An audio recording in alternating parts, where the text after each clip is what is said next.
Back to our channel চাটগার পাঠশালা। আজকে আমরা পর্যায় সারণীতে মৌলের অবস্থান সম্পর্কে আলোচনা করব। পর্যায় সারণীর মৌলের অবস্থান নির্ণয় করতে গেলে ইলেকট্রন বিন্যাসই হচ্ছে মূল ভিত্তি। ইলেকট্রন বিন্যাসের মাধ্যমে আমরা পর্যায় সারণীতে মৌলের অবস্থান নির্ণয় করতে পারি। পর্যায় সারণীতে মৌলের অবস্থান এ কথার মানে হচ্ছে, ধরেন আমি যদি আপনাদেরকে বলি ক্যালসিয়াম একটা মৌল, সোডিয়াম একটা মৌল, তেমনি ফসফরাস, সালফার, এখানে 118টি মৌল আছে। পর্যায় সারণীতে 118টি মৌলের কোনটার অবস্থান কোথায় সেটা নির্ণয় করতে বললে, আমাদের যে কোনো মৌলের অবস্থান নির্ণয় করতে বললে প্রথমে পর্যায় নির্ণয় করতে হবে এবং কত নম্বর গ্রুপে আছে সেটা নির্ণয় করতে হবে। এখন পর্যায় কিভাবে নির্ণয় করব, গ্রুপ কিভাবে নির্ণয় করব সেটা যদি জানা থাকে তাহলে পর্যায় সারণীতে মৌলের অবস্থান নির্ণয় করা খুবই ইজি হয়ে যায়। এখন আমাদের পর্যায় নির্ণয় খুব সহজ। প্রথমে কোনো মৌলের পর্যায় নির্ণয় করতে হলে ওই মৌলের ইলেকট্রন বিন্যাস করব। ইলেকট্রন বিন্যাসের শক্তি স্তরের সংখ্যায় ওই মৌলের পর্যায় নাম্বার। শক্তি স্তরের সংখ্যা 3 হলে, প্রধান শক্তি স্তরের সংখ্যা 3টা হলে পর্যায় নাম্বার 3 হবে, 2টা হলে 2 হবে। একটু আমরা স্টার্ট করি বুটে কিভাবে করতে হয় একটু দেখি। যেমন সোডিয়াম পারমাণবিক সংখ্যা 11, ইলেকট্রন বিন্যাস হবে 1s2 2s2 2p6 3s1।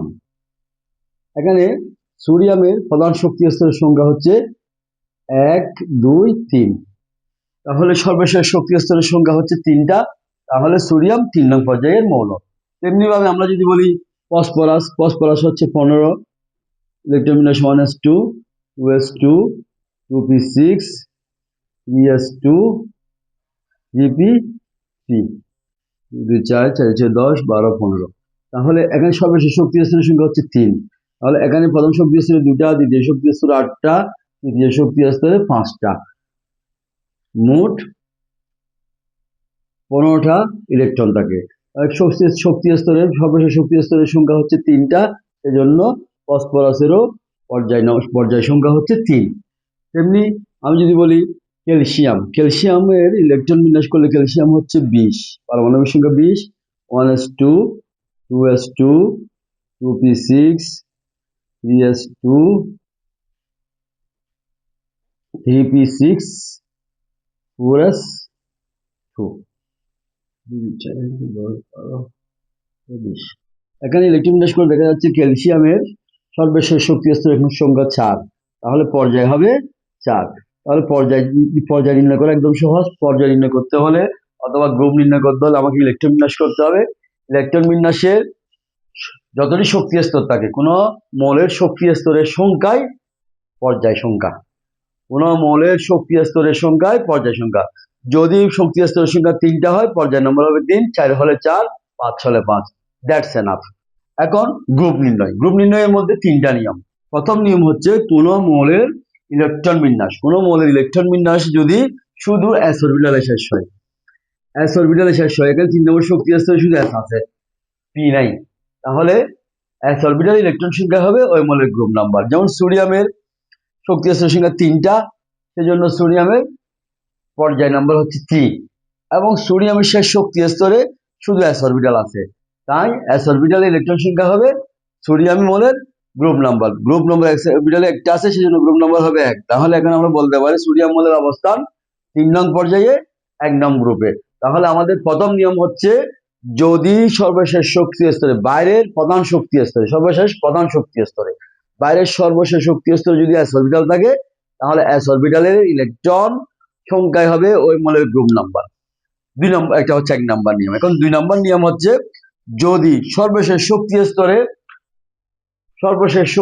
অর্থাৎ সর্বশেষ শক্তি স্তর প্রধান শক্তি স্তরে যদি s p অরবিটাল থাকে, সর্বশেষ শক্তি স্তরে s p অরবিটাল থাকে, তাহলে s p অরবিটালের ইলেকট্রন সংখ্যার সাথে আরো 2 যোগ করলে গ্রুপ নম্বর পাবো। যেমন সালফারের সর্বশেষ শক্তি স্তরে s p অরবিটাল আছে, এবং s অরবিটালে 2টা এবং p অরবিটালে 3টা ইলেকট্রন, মোট 5টা ইলেকট্রন আছে।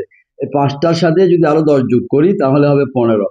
এই 15 হবে p মৌলের গ্রুপ নাম্বার। তাহলে আমরা আবারও বলি, 2 নম্বর নিয়ম হচ্ছে, যদি ইলেকট্রন বিন্যাস করে দেখি সর্বশেষ সবচেয়ে বাইরের প্রধান শক্তি স্তরে sp অরবিটাল থাকে, তাহলে হবে sp অরবিটালে ইলেকট্রন সংখ্যার সাথে অতিরিক্ত 10 যোগ করলে আমরা সে মৌলের গ্রুপ নাম্বার পাবো। ফসফরাসের সর্বশেষ শক্তি স্তরে sp অরবিটাল আছে, সেহেতু s এবং p এর ইলেকট্রন সংখ্যা যোগ করব, যেমন 2 যোগ 3 5, এর সাথে অতিরিক্ত 10 যোগ করব, 10 যোগ করার পরে এটা পাবো, সেটা হবে ওই মৌলের গ্রুপ নাম্বার, এই ক্ষেত্রে 15। তাহলে আমরা পর্যায় নির্ণয় গ্রুপ নম্বর নির্ণয়ের জন্য 1 নম্বর নিয়ম, 2 নম্বর নিয়ম শিখে ফেলছি। এখন 3 নম্বর নিয়ম। 3 নম্বর নিয়ম হচ্ছে যদি কোনো মৌলের ইলেকট্রন বিন্যাসে সর্বশেষ শক্তি বাইরের প্রধান শক্তি স্তরে s অরবিটাল থাকে, s অরবিটাল বাইরের প্রধান স্তরে s অরবিটাল আছে, তার আগে যদি d অরবিটাল থাকে, তাহলে s এবং d অরবিটালের ইলেকট্রন সংখ্যার যোগফল হবে ওই মৌলের গ্রুপ নাম্বার। যেমন ক্রোমিয়ামের পরমাণু সংখ্যা 24, ইলেকট্রন বিন্যাস হবে 1s2 2s2 2p6 3s2 3p6 3p6 3d 4s1 3d5 2 2 4 4 10 12 18 19 24।